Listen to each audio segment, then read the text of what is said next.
This week on Apprentice Effects, I forgot to write an intro, so this is what you get.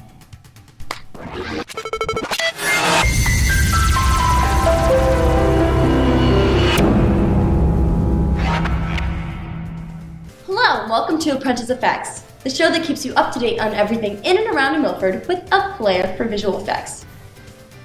I'm your host, Erin Shaughnessy, here with an update for the week of March 14th. The New Milford MCCA and the Youth Agency invites you to a free screening of The Anonymous People at the Max on Sunday, March 30th. The film will start at 6 o'clock and will be followed by a Q&A with the filmmaker Greg Williams. Everyone is welcome to attend, and please email Laura at youthagency.org for more information. The Youth Agency invites all 7th through 12th grade girls to several free Thursday workshops to be held at the Max from 2:30 to 4:30.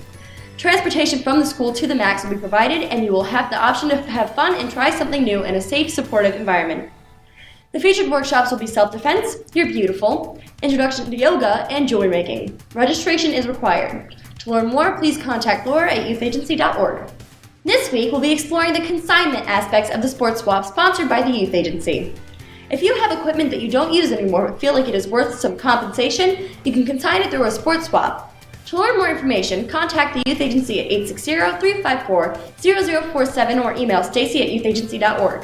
Every year, NMHS holds a spectacular all-school musical directed by Robert Keck and choreographed by Debbie McGuire. This year, they're taking on one of the most popular musicals of all time, Andrew Lloyd Webber's ferociously feline Cats the Musical.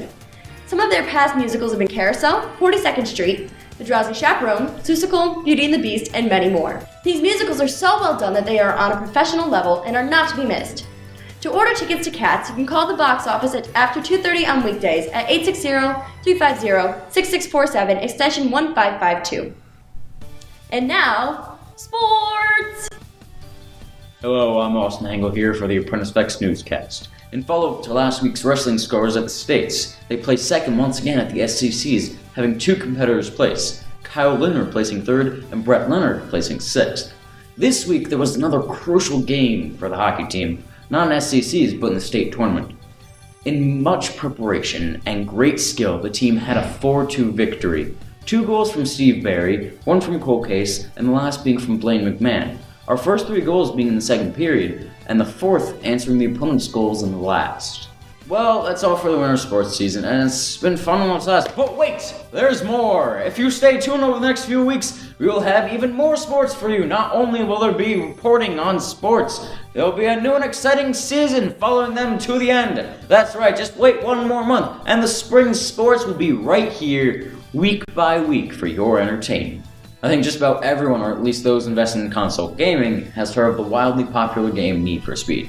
It's a first-person perspective game that combines the thrill of street racing and tuner customization with the intensity of police pursuits. This action-packed game is worthy of a story on the big screen, and now it has one in theaters. The film stars Aaron Paul, famed for his role in Breaking Bad, along with Captain America co-star Dominic Cooper. A street racer fresh out of prison embarks on a personal vendetta against a wealthy businessman that framed him and placed him there in the first place. Toby Marshall, played by Paul, joins a cross-country race to take his revenge. Being an action-packed, car chase-filled joyride, you can expect explosive visual effects that have become a staple of the genre. Not only does the film look amazing, but it has a 94% desirability rate on Rotten Tomatoes. Who's going to win this race? Check out Need for Speed at Bank Street Theater this weekend to find out.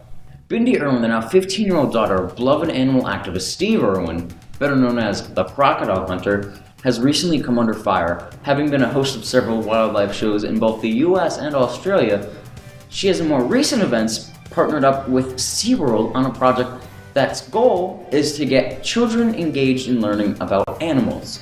As any teen would be, Bindi is ecstatic to start her new project.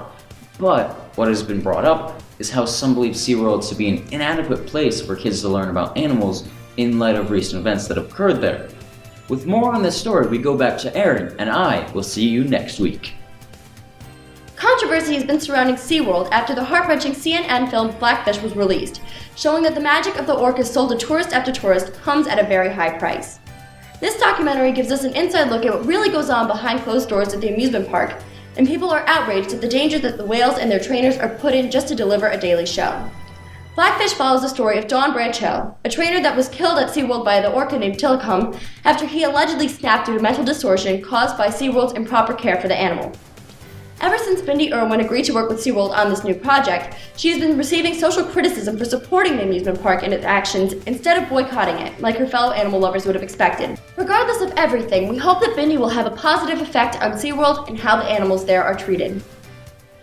This has been Erin Shaughnessy, and thank you for watching. See you next week on Apprentice Effects.